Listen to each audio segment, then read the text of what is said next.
So రాను రాను అన్ని ఎలక్ట్రిక్ ఈవీ వెహికల్స్ పెరిగిపోతున్నాయి కదా. ఎందుకంటే పెట్రోల్ డీజిల్ వాహనాల వల్ల పొల్యూషన్ పెరిగిపోతుందని చెప్పేసి ప్రపంచం అంతా ఈవీ వైపు అడుగులేస్తుంది. దాంట్లో హైదరాబాదు అండ్ తెలంగాణ రాష్ట్ర ప్రభుత్వం మరింత దూకుడుగా ఈ ఎలక్ట్రిక్ వాహనాల వైపు మలుతోంది. ఆర్టీసీలో విపరీతంగా ఎలక్ట్రిక్ వాహనాలు పెంచేసారు. అట్లనే ఇప్పుడు ఆటోలు ఔటర్ రింగ్ రోడ్ లోపల ఉన్నటువంటి ఆటోలు కూడా చాలా వరకు మేము ఈ డీజిల్ ఆటోలు అన్ని బ్యాన్ చేస్తామని ఫస్ట్ చెప్పారు. కానీ దానివల్ల వ్యతిరేకత వస్తానే ఉద్దేశంతో ఇప్పుడు కొత్త ప్రత్యామ్నాయ మార్గం జరగచ్చు. ఏమని ఆల్రెడీ ఉన్న ఆ డీజిల్ పెట్రోల్ ఆటోలు ఉంటాయి కదా, అవి ఆ ఆటోలకి ఈ ఎలక్ట్రిక్ పరికరాలను అమర్స్తారట. సో ఎలక్ట్రిక్ కిట్ అమర్చి ఎలక్ట్రిక్ ద్వారా నడిపించే ప్రయత్నం ఏదో చేస్తారట.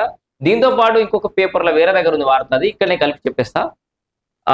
ప్రభుత్వ వాహనాలన్నీ కూడా ఎన్ని వందల వేల వాహనాలు ఉన్నాయో అవన్నీ కూడా ఈవీ వెహికల్స్ చేస్తారట. రాష్ట్ర ముఖ్యమంత్రి రేవంత్ రెడ్డి ఆదేశాలు ఇచ్చినట.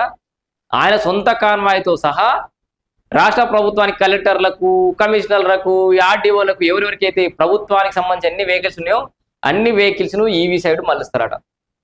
సో దాంతోపాటు ఈ ఆటోల విషయం చూద్దాం. 1.26 లక్షల ఆటోలకు ఎలక్ట్రిక్ కిట్లు అమర్స్తారట. వాయు కాలుష్యం తగ్గించేందుకు ప్రభుత్వం భారీ ప్రణాళిక, పాలసీ ఖరారుకు 10 శాఖలతో 16న ఉన్నత స్థాయి సమావేశం కూడా నిర్వహించబోతున్నట. ఎలక్ట్రిక్ కిట్ ఖర్చు ఎంత అంటే, సో స్వాపబుల్ బ్యాటరీ సిస్టమ్ సుమారు 1.20 లక్షలు. అబ్బా, 1,20,000 ఉంటుంది. మరి వీళ్ళందరూ మార్చుకుంటారా? ప్రభుత్వం ఏమైనా సబ్సిడీ ఇస్తా? ఫిక్స్డ్ బ్యాటరీ సిస్టమ్ సుమారు 2 లక్షలు ఉంటుంది. సో ఫిక్స్డ్ అనేమో ఓన్లీ మొత్తం 2 లక్షలు డైరెక్ట్గా ఎప్పుడు ఎలక్ట్రిక్ మీద నడుస్తుంది. ఈ స్వాపబుల్ ఏమో ఇటు ఎలక్ట్రిక్ నడుతుంది, ఇటు ఏమైనా అయిపోయినప్పుడు పెట్రోల్ నడుతుంది కావచ్చు.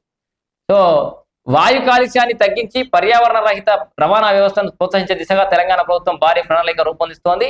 ఔటర్ రింగ్ రోడ్డు లోపల ఉన్న తెలంగాణ కోర్ అర్బన్ రీజియన్ పరిధిలో హరిత ఇంధన వినియోగాన్ని పెంచి నెట్ జీరో కర్బన ఉద్గారాల దిశగా కీలక అడుగు వేయబోతోంది.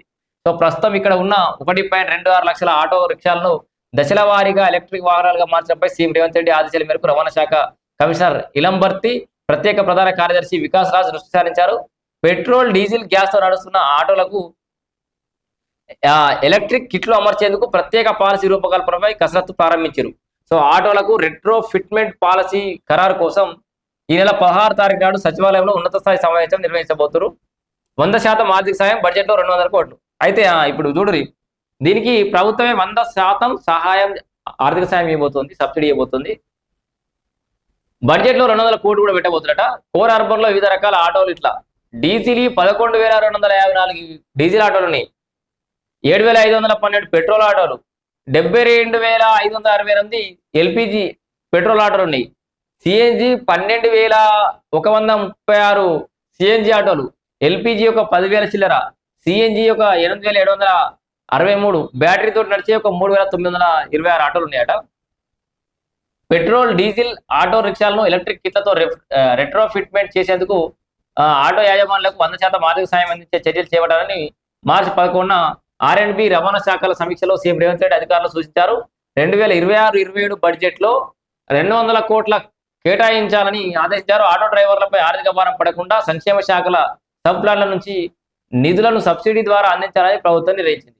ఆటోలకు ఈ కిట్లు అమర్చేందుకు సుమారు 1.20 లక్షల నుంచి ఒక 2 లక్షల వరకు ఖర్చు అవుతుందని రవాణా శాఖ అధికారులు అంచనా వేశారు.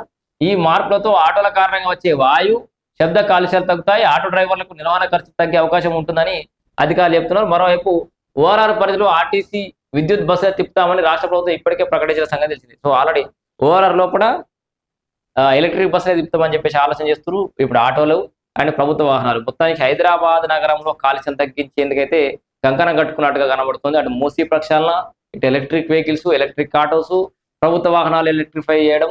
సో ఒక రకంగా దీర్ఘకాలికంగా ప్రయోజనాలు ఇచ్చే కార్యాచరణ అయితే కనబడుతుంది. ఇప్పుడు మనకి ఇన్స్టాంట్ గా రిజల్ట్స్ కనిపించకపోయినా కూడా.